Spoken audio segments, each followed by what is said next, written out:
नमस्कार दोस्तों, आपका बहुत बहुत स्वागत करता हूँ। दोस्तों, जो एलएसए द्वितीय वर्ष का जो एक सब्जेक्ट है गायनेकोलॉजी, तो वहाँ से हम आज जो पहला चैप्टर है वो स्टार्ट कर रहे हैं। और जो चैप्टर है वो है फीमेल रिप्रोडक्टिव ऑर्गन। तो यहाँ पे मैंने कुछ शॉर्ट पॉइंट्स नोट किए हैं, उसी के हिसाब से मैं आपको पढ़ा पाऊंगा। और लाइव करना थोड़ा सा मुश्किल है क्योंकि कुछ टेक्निकल इश्यूज हैं, उसके कारण मैं लाइव नहीं हो पा रहा हूँ। तो इन फ्यूचर हम लाइव भी बात करेंगे। कुछ टर्म्स हैं उनके बारे में बात कर लेते हैं। आपने कुछ टर्म्स सुनी होंगी जैसे गायनेकोलॉजी, एंड्रोलॉजी, ऑब्स्टेट्रिक्स। तो ये कुछ टर्म्स हैं जो आपके पास काफ़ी बार आई होंगी। तो सबसे पहले हम बात कर लेते हैं गायनेकोलॉजी, जो हमारा सब्जेक्ट है। तो गायनेकोलॉजी किसे कहते हैं? मादा जनन तंत्र है उसके अध्ययन को गायनेकोलॉजी कहते हैं। एंड्रोलॉजी, अगर हम नर जनन तंत्र का अध्ययन कर रहे हैं तो उसे एंड्रोलॉजी कहेंगे। तो चलिए हम डिस्कस कर लेते हैं मादा जनन तंत्र के बारे में। तो जो मादा जनन तंत्र है उससे 3 भागों में विभाजित किया गया है, जैसे primary sex organ, reproductive tract और एक्सटर्नल जेनिटलिया। तो सबसे पहले हम बात कर लेते हैं प्राइमरी सेक्स ऑर्गन की। तो यहाँ पे जो ओवरीज हैं वो हमारी प्राइमरी सेक्स ऑर्गन्स रहेंगी मादा जनन तंत्र के लिए। देन हम बात करेंगे रिप्रोडक्टिव ट्रैक्ट के बारे में। तो रिप्रोडक्टिव जो ट्रैक्ट है वो फैलोपियन ट्यूब, यूट्रस, सर्विक्स और वैजाइन तक का जो पार्ट है वो हमारे रिप्रोडक्टिव ट्रैक्ट है उसमें काउंट होगा। एक्सटर्नल जेनिटलिया वो हैं जो बाहर से दिखाई देते हैं। Vestibule, clitoris, vulva, vulvar lips और इससे जुड़ी हुई जो ग्लैंड्स हैं वो हम आगे डिस्कस करेंगे। कौन कौन सी ग्लैंड्स हैं उसके बारे में भी हम बात करेंगे। तो जो ग्लैंड्स हैं वो भी एक्सटर्नल जेनिटलिया में आएंगी। फोर्थ पॉइंट है ओवरीज के बारे में हम बात कर लेते हैं, कैसी होती है, कौन सी एक्टिव होती है, कौन सी इनएक्टिव होती है। और अगर आपको कहीं पे कुछ प्रॉब्लम हो तो जल्द ही हम लाइव डिस्कशन भी स्टार्ट करेंगे, जहाँ पे आपकी प्रॉब्लम है सिर्फ हम वहाँ पे बात करेंगे, आपकी जो प्रॉब्लम्स हैं उनके बारे में बात करेंगे। आप हमसे लाइव होकर अपनी प्रॉब्लम्स है, चाहे आप इसी सब्जेक्ट से जुड़ी हुई अगर कोई फील्ड से रिलेटेड प्रॉब्लम है या सब्जेक्ट से जुड़ी प्रॉब्लम है, आप हमसे डिस्कस कर पाएंगे। और जहाँ तक हो सकता है मैं आपके जो सभी सवाल हैं उनके जवाब दे पाऊंगा। और अगर नहीं दे पाया तो हमारे जो सीनियर्स हैं उनसे कंसल्ट करके आपकी जो प्रॉब्लम है उसका सॉल्यूशन किया जाएगा। तो सबसे पहले बात कर लेते हैं ओवरीज। तो इसकी जो पोजीशन है, स्थिति है, उसके बारे में बात कर लेते हैं। तो वल्वल लिप्स से यहाँ पे जो बुक्स में लिखा हुआ है वही बता रहा हूँ मैं। वल्वल लिप्स से 40 से 50 सेंटीमीटर अंदर की ओर पेल्विक बोन के पास स्थित होती है। तो जब भी आप रेक्टल एग्जामिनेशन होता है तो रेक्टल एग्जामिनेशन में हमें ओवरी जो लैंडमार्क होती है वो मेयर के अंदर होती है। अगर आपको घोड़ी के अंदर रेक्टल एग्जामिनेशन करना, प्रेगनेंसी डायग्नोसिस करना है, तो अपने को एक डायरेक्ट आइडिया रहता है कि अपने को पेल्विक बोन के नीचे जाना है, तो वहाँ पे आपको ओवरीज मिल जाएंगी। और जो अपन कैटल की बात करें तो यहाँ पे जो लैंडमार्क होता है प्रेगनेंसी डायग्नोसिस का वो होती है सर्विक्स। तो सर्विक्स को अप्रोच करके हम ओवरी तक पहुंचते हैं। और वैसे अगर प्रैक्टिकली देखें तो जो लोकेशन है वो पेल्विक बोन के पास होती है। तो यहाँ पे हम जो थ्योरेटिकल है वो भी बात करते रहेंगे और साथ साथ जो प्रैक्टिकल है वो भी मैं आपको बताता रहूँगा। तो यहाँ पे अगर लिखने के लिए है तो वल्वर लिप्स से 40 से 50 सेंटीमीटर अंदर की ओर होती है, जो पेल्विक बोन के नीचे पास स्थित होती है। अब यहाँ पे बात कर लेते हैं अलग अलग पशुओं में जो आकार है, आकृति किस प्रकार की होती है। तो सबसे पहले हम बात कर लेते हैं गाय, भैंस, भेड़, बकरी में यहाँ पे बादाम के आकार की या फिर कहें आलमंड शेप्ड होती है। घोड़ी में बीन शेप्ड की होती है या फिर आप इसे किडनी शेप्ड भी कह सकते हैं। सुअर के अंदर ये अंगूर के गुच्छे के समान होते हैं। तो जो सुअर में जो ओवरी होती है ऐसे देख सकते हो जैसे कि बहुत सारे एक अंगूर का गुच्छा है वो पड़ा हुआ है, और इसे मलबेरी शेप्ड भी कहा जाता है, मलबेरी आकार का भी कहा जाता है। ऊंट में जो होती है ओवरी वो अनियमित आकार होती है, उसी किसी प्रकार का नाम नहीं दे सकते कि ये बीन शेप्ड है या बादाम शेप्ड है, आलमंड शेप्ड है, वैसा कुछ नहीं, अनियमित होती है। तो यहाँ पे जो गाय के लिए जो आकृति है, जो आप लंबाई, चौड़ाई, वजन यहाँ से नोट डाउन कर लेंगे और देख लेंगे। यहाँ पे जो लंबाई है वो 4 सेंटीमीटर है, चौड़ाई 1.2 सेंटीमीटर है और वजन 7 से 15 ग्राम है। तो हमारा नेक्स्ट पॉइंट है वो ओवरी की एक्टिविटी पे डिपेंड है। तो नॉर्मली क्या होता है, जो ऑर्गन या जो ओवरी ज़्यादा एक्टिव होती है वो बड़ी होती है साइज में, और जो कम एक्टिव होती है उसकी साइज दूसरे के सापेक्ष थोड़ी कम होगी। तो यही यहाँ पे बताया गया। क्रियाशील अंडाशय एग क्रियाशील अंडाशय के आकार से बड़ा होता है। तो बात करें रूमिनेंट्स में, तो रूमिनेंट्स में अपन कैटल, बफेलो को काउंट कर रहे हैं। तो यहाँ पे दाईं ओवरी क्रियाशील होती है। तो दाईं ओवरी क्रियाशील होती है तो मतलब इसकी साइज जो लेफ्ट ओवरी है उससे बड़ी होती है। और जो लेफ्ट ओवरी का कम एक्टिव होने का कारण रहता है कि लेफ्ट साइड में रूमन भी होता है, उसके कारण वो कम क्रियाशील होती है। घोड़े व सूअर में बाएं ओवरी क्रियाशील होती है। ये पॉइंट्स आपसे कभी पूछे जा सकते हैं, एमसीक्यूज में भी पूछे जा सकते हैं, तो आपको इनको याद रखना है। कुछ टर्म्स हैं जो मैंने इसमें सम्मिलित की हैं, हो सकता है आपके बुक्स में अभी अवेलेबल ना हो, लेकिन आपको अगर एग्जाम्स की प्रिपरेशन कर रहे हैं तो आपको इन टर्म्स का पता होना आवश्यक। तो मोनोटोकस, पॉलीटोकस, तो ये दो टर्म्स हैं, इनका आपको पता होना आवश्यक है। तो पशु जो एक गर्भकाल में एक बच्चे को जन्म दे तो वो होगा मोनोटोकस। तो गाय भैंस को हम देखते हैं तो वो लगभग एक गर्भकाल में एक बच्चे को ही जन्म देती है, तो वो होगा मोनोटोकस। अगर एक से अधिक बच्चों को जन्म देती हैं तो उसे हम टर्म देंगे पॉलीटोकस। तो वही अगले पॉइंट में हमने मेंशन किया गया है, पशु जो एक गर्भकाल में एक से अधिक बच्चों को जन्म देते हैं पॉलीटोकस कहलाते हैं। तो उदाहरण है, आप सभी को पता है, अगर एक से ज्यादा बच्चे देने वाले पशु को काउंट करें, एक या दो तक तो अपन नॉर्मल उसको मोनोटोकस में ही काउंट करते हैं। अगर दो से भी ज्यादा हो रहे हैं तो उसको हम पॉलीटोकस में काउंट करते हैं। तो सुअर और बिच यहाँ पे दो मोटे मोटे एग्जाम्पल हैं जो पॉलीटोकस के एग्जाम्पल हैं। नेक्स्ट पॉइंट है एग नेस्टिंग। एग नेस्टिंग क्या होता है कि जो अगर गर्भकाल की बात करें तो अगर गर्भकाल के अंदर मादा पशु है तो उसकी ओवरी पे जो फॉलिकुल्स हैं गर्भकाल से ही स्थित होते हैं। तो प्राइमरी फॉलिकुल्स का समूह में पाया जाना, जन्म के समय बच्चा के अंडाशय में करीब 75,000 प्राइमरी फॉलिकुल्स पाए जाते हैं। तो जो फॉलिकुल्स हैं उनका समूह में पाया जाना वही एग नेस्टिंग कहलाता है। नेक्स्ट पॉइंट है ओवुलेशन। आप किसे कहेंगे, ओवुलेशन होता क्या है? तो ग्राफियन फॉलिकल का ओवरी से निकलकर फैलोपियन ट्यूब में पहुंचना एक नॉर्मल प्रोसेस है, उससे ओवुलेशन कहते हैं। नेक्स्ट पॉइंट है हमारा एट्रेटिक फॉलिकल। तो एट्रेटिक फॉलिकुल्स हम किसे कहेंगे? फॉलिकुलोजेनेसिस के दौरान सिर्फ एक फॉलिकुल मैच्योर पथ में प्रवेश करता है, अन्य फॉलिकुल डिजेनरेट हो जाते हैं। विलुप्त डिजेनरेटेड फॉलिकुल्स एट्रेटिक फॉलिकुल कहलाता है। तो नॉर्मली क्या होता है, आपने अगर ये पाथ पढ़ा है, फॉलिकुलर वेव पूरी पढ़ी है, तो नॉर्मली क्या होता है जब डेवलपमेंट होता है, फॉलिकुल्स का डेवलपमेंट होता है, तो एक फॉलिकुल्स जो एक साइज प्राप्त कर लेता है, बड़ी साइज प्राप्त कर लेता है, और अन्य जो फॉलिकुल्स हैं उसके चारों तरफ एकत्रित हो जाते हैं, और धीरे धीरे वो जो एकत्रित हो जाते हैं वो कुछ समय पश्चात डिजेनरेट होने लगते हैं, विलुप्त होने लग जाते हैं। तो जो विलुप्त हो रहे हैं उन्हीं को ही हम एट्रेटिक फॉलिकुल कहते हैं।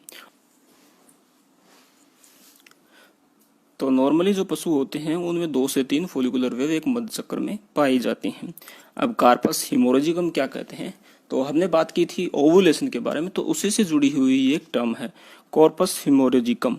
अंडोत्सर्ग के पश्चात अंडाशय की सतह पर एक कैविटी गड्ढे का निर्माण हो जाता है जो ब्लड क्लोट्स से भरा हो रहता है। तो नॉर्मली क्या होता है कि जहां से अगर आप ओवुलेशन हुआ है तो ओवम वहां से बाहर निकला है, तो वहां पे एक कैविटी बन जाती है, और वहां पे जो ब्लड क्लोट्स हैं वो जमा हो जाते हैं, तो उस सतह को हम कॉर्पस हिमोरेजिकम कहेंगे।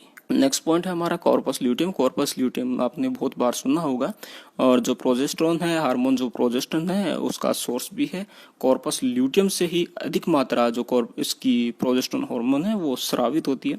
तो जो कॉर्पस हिमोरेजिकम है वो रिप्लेस कर दिया जाता है, हटा दिया जाता है, और उसके बाद जो बनता है वो कॉर्पस ल्यूटियम होता है। ये ल्यूटिन सेल से बना होता है। तो कार्पस ल्यूटियम ल्यूटिन सेल से बना होता है। अब इसमें अलग अलग प्रकार की सेल है, वो आप यहाँ से नोट डाउन कर लेंगे। नेक्स्ट पॉइंट में हमने यही मेंशन किया कॉर्पस ल्यूटियम है। अगर आपके क्वेश्चन ये है कि कॉर्पस ल्यूटियम कौन से हार्मोन का स्राव करता है, तो प्रोजेस्टेरोन, और प्रोजेस्टेरोन का जो सोर्स है वो कॉर्पस ल्यूटियम है। ग्राफियन फॉलिकल है, यहाँ पे इनकी साइज मेंशन की गई है, 12 से 20 mm तक है, 1.2 से 2.0 सेंटीमीटर तक है। तो बात करें कॉर्पस ल्यूटियम की साइज की, तो यहाँ 19 से 25 mm 1.9 से 2.5 सेंटीमीटर तक होती है। और जो आपका मध्यचक्र होता है वहां पर इसका जो 16वां दिन होता है वहां पर इसकी अधिकतम या मैक्सिमम साइज होती है।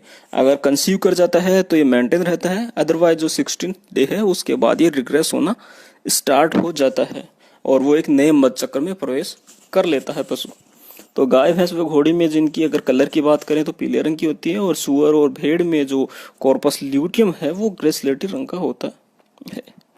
अब अभी हमने बात की थी कि 16 डे पे मैक्सिमम साइज का होता है, उसके बाद वो रिग्रेस होना स्टार्ट हो जाता है, मतलब टूटना स्टार्ट हो जाता है। तो अगर टूटने के बाद उसकी जगह पे जो नई संरचना बनेगी उसे क्या कहेंगे, तो वही आगे वाले पॉइंट में हमने यहाँ पे मेंशन किया गया कार्पस ल्यूटियम एल्बिकेंस। टूटती हुई corpus luteum corpus luteum albicans कहलाती है। गर्भावस्था के दौरान पाए जाने वाले कॉर्पस ल्यूटियम वेरम कहलाती है। अगर प्रेगनेंसी मेंटेन हो जाती है तो वहाँ पे जो कॉर्पस ल्यूटियम है वो बनी रहती है, लेकिन हम उसे कॉर्पस ल्यूटियम नहीं कहेंगे, उसे कॉर्पस ल्यूटियम वेरम के नाम से जाना जाएगा। मधुचक्र के दौरान पाए जाने वाले कार्पस ल्यूटियम को कार्पस ल्यूटियम स्पूरियम कहते हैं। तो आपके पास काफी मल्टीपल चॉइस जो क्वेश्चन है वो इससे तैयार हो जाते हैं। कार्पस ल्यूटियम के अलग अलग स्टेज में अलग अलग नाम है, तो आप इनको थोड़ा सा ध्यान से देख लें और आपको बहुत सारे नाम यहीं से मिल जाएंगे और एमसीक्यू में पूछने पे जा सकते हैं। अभी हम बात कर रहे थे ओवरी की ओवरी पे, तो अब बात कर लेते हैं ओवरी से आगे बढ़ते हैं। हमारा जो नेक्स्ट पॉइंट रहेगा वो रहेगा अंडवाहिनी।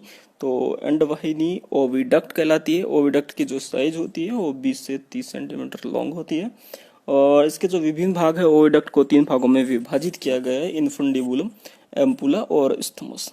तो जो सबसे आगे वाला जो फनल शेप्ड होता है, जो आगे वाला कुपी समान होता है, वो अग्रभाग होता है और अंडाशय के बिल्कुल पास होता है। एम्पुला, एम्पुला जो अंडवाहिनी है उसका मध्य भाग होता है और जो फर्टिलाइजेशन की साइट है वो भी एम्पुला होता है। अगर आपके एमसीक्यू में पूछा गया है कि फर्टिलाइजेशन की साइट कौन सी है तो एम्पुला, और अगर आपको एम्पुला स्थमस जंक्शन मिले तो वो भी राइट आंसर है। और नेक्स्ट पॉइंट है हमारा जो लास्ट है, जो डिस्टल एंड है अंडवाहिनी का, वो है स्थमस।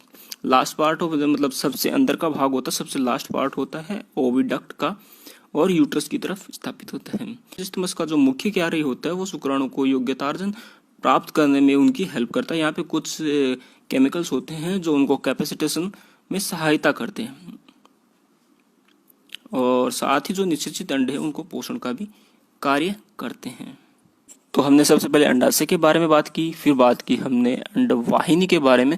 अब बात कर लेते हैं हम यूट्रस के बारे में। तो यूट्रस जो यूट्राइन हॉर्न होते हैं उसी के आधार पे इनको डिवाइड किया गया। तो यूट्राइन हॉर्न को कॉर्नुआ कहते हैं। तो आप एक चीज ये नोट डाउन कर लेंगे कि जो यूट्राइन हॉर्न है उसे कॉर्नुआ कहते हैं। इसी आधार पर पशुओं को बांटा भी गया, बाइकॉर्नुएट और बाइपार्टिएट। तो ये एग्जाम्पल हैं, आप देख लेंगे। बाइकॉर्नुएट के अंदर आप देख सकते हैं बॉडी स्मॉल होती है लेकिन हॉर्न लंबे होते हैं, और बाइपार्टिएट जो होता है उसमें बॉडी लार्ज होती है। जो यूट्राइन बॉडी होती है वो काफी बड़ी होती है, जो हॉर्न होते हैं वो काफी छोटे होते हैं। तो इसी आधार पे इन पशुओं को बांटा गया है। तो बाइकॉर्नुएट में गाय, भैंस, भेड़, बकरी, सुअर भी सभी आते हैं, और जो बाइपार्टिएट है उसके अंदर मेयर आती है। अब बात कर लेते हैं गर्भाशय की संरचना के बारे में। तो गर्भाशय जो है उसको 3 लेयर में डिवाइड किया गया है। सबसे पहले एंडोमेट्रियम, मायोमेट्रियम और पेरीमेट्रियम। तो जो एंडोमेट्रियम है वो सबसे अंदर की है, मायोमेट्रियम है वो मध्य भाग है, पेरीमेट्रियम है वो सबसे बाहर है। तो जो एंडोमेट्रियम है वो मस्कुलर लेयर होती है और अगर इसमें किसी प्रकार का इन्फेक्शन होता है तो उसे एंडोमेट्राइटिस कहते हैं। और जो मध्य भाग होता है वो मस्कुलर लेयर होता है और सबसे बाहर की तरफ जो होता है वो सीरोसल लेयर होती है। अगर इसमें किसी प्रकार का इन्फेक्शन या इन्फ्लामेशन हो जाता है तो उसको पेरीमेट्राइटिस कहते हैं। तो ये कुछ टर्म्स हैं, ये आपको ध्यान रखनी आवश्यक है। जो आपके अगर क्वेश्चंस आते हैं तो उसमें आप लिख सकते हैं गर्भाशय की संरचना है, आप इसको डिस्क्राइब कर सकते हैं कि 3 भागों से बना होता है, एंडोमेट्रियम, मायोमेट्रियम, पेरीमेट्रियम। और जो एंडोमेट्रियम है वो सबसे अंदर की लेयर होती है, मायोमेट्रियम है मध्य लेयर होती है और पेरीमेट्रियम सबसे बाहर होती है। फिर इनकी आप संरचना बता सकते हैं कौन कौन से पार्ट से बनी होती है और अगर इनका इन्फ्लामेशन होता है तो कौन कौन सी डिजीज मानी जाती है। गर्भाशय से जुड़े हुए ब्रॉड लिगामेंट का अगर इन्फ्लामेशन होता है तो आपको पता होगा कि जो ब्रॉड लिगामेंट है वो यूट्रस को सपोर्ट देते हैं। तो 2 ब्रॉड लिगामेंट होते हैं जो इनको सपोर्ट देते हैं। तो गर्भाशय से जुड़े हुए अगर ब्रॉड लिगामेंट अगर उन्हीं का इन्फ्लामेशन होता है तो उसे पैरामेट्राइटिस कहते हैं। तो यहाँ पे कंफ्यूज करने वाला है पेरीमेट्राइटिस और पैरामेट्राइटिस। पेरीमेट्राइटिस जो है पेरीमेट्रियम लेयर के इन्फ्लामेशन को कहते हैं, जबकि पैरामेट्राइटिस है वो ब्रॉड लिगामेंट के इन्फ्लामेशन को कहते हैं। तो यहाँ पे कुछ छोटे छोटे पॉइंट और तैयार किए मैंने आपके लिए। सबसे बड़ा जो गर्भाशय है वो घोड़ी में पाया जाता है, सबसे लंबा गर्भाशय है वो सूअर में पाया जाता है, टी आकार का गर्भाशय घोड़ी में पाया जाता है, वी आकार का गर्भाशय गाय, भैंस, भेड़, बकरी में पाया जाता है। और आगे बात करते हैं हम रेमस हॉर्न के बारे में। तो रेमस हॉर्न एक दिमाग में पिक्चर छाप लीजिए, जो भेड़ होते हैं उनके सींग किस प्रकार के होते हैं, तो उसी आधार पे ये रेमस हॉर्न लिखा गया है। तो रैम के सींग के आकार का गर्भाशय गाय में पाया जाता है। तो ये एमसीक्यूज के लिए एक अच्छा क्वेश्चन है। जो रेमस हॉर्न होता है यहाँ पे राम की धनुष नहीं होती है, ये भेड़ के जो सींग की जो शेप होती है उसी आधार पे बताया गया है। बाएं यूट्राइन हॉर्न में प्रेगनेंसी ऊंट में पाई जाती है। बाएं यूट्राइन हॉर्न में प्रेगनेंसी ऊंट में पाई जाती है। तो हमने सबसे पहले ओवरी की एक्टिविटी के बारे में बात की थी। बाएं यूट्राइन हॉर्न में प्रेगनेंसी ऊंट में पाई जाती है। तो जो ऊंट होता है उसमें जो प्रेगनेंसी होती है वो लेफ्ट हॉर्न में होती है। तो यहाँ पे कुछ टर्म्स और हैं आपके लिए, तो जो है ब्रॉड लिगामेंट से जुड़ी हुई जो टर्म्स हैं वो कौन कौन सी थे। ब्रॉड लिगामेंट का अगर भाग अंडाशय से जुड़ा होता है तो उसे मेसोवेरियम कहते हैं। और जो नेक्स्ट टर्म है वो है अगर ब्रॉड लिगामेंट का भाग अंडवाहिनी या फैलोपियन ट्यूब से जुड़ा होता है वो मीजोसाल्पिंग्स कहलाता है। अगर ब्रॉड लिगामेंट गर्भाशय और सर्विक्स से जुड़ा होता तो उसे मीजोमेट्रियम कहते हैं। तो ये कुछ टर्म्स है जो आपको ध्यान रखनी है। बढ़ते हैं नेक्स्ट पॉइंट की तरफ, जो है सर्विक्स। सर्विक्स में 3 से 5 एनुलर रिंग पाई जाते हैं जिन्हें सर्वाइकल रिंग कहते हैं। कॉर्क स्क्रू आकार का सर्विक्स सुअर में पाया जाता है। तो ये जो अपना जो स्क्रू होते हैं, स्क्रू ड्राइवर से जुड़ा हुआ स्क्रू है, उस तरह की अगर सर्विक्स की बात करें तो वो सुअर में पाई जाती है। सर्विक्स की म्यूकस की पीएच 8.4 होती है। तो ये था आज का हमारा टॉपिक, जो सबसे पहला चैप्टर है उससे जुड़े हुए कुछ पॉइंट्स हैं मैंने नोट डाउन किए थे। और अगर आपको किसी प्रकार की प्रॉब्लम आ रही है तो आप हमें कमेंट्स भी कर सकते हैं, और आप किसी प्रकार का सुधार भी चाहते हैं तो भी आप हमें कमेंट कर सकते हैं। और बात करें नोट्स की, तो हमारी टीम इस पे वर्क कर रही है, जल्द ही प्रिंटेड नोट्स भी आपको अवेलेबल करवा दिए जाएंगे। Thanks for watching, take care, bye bye.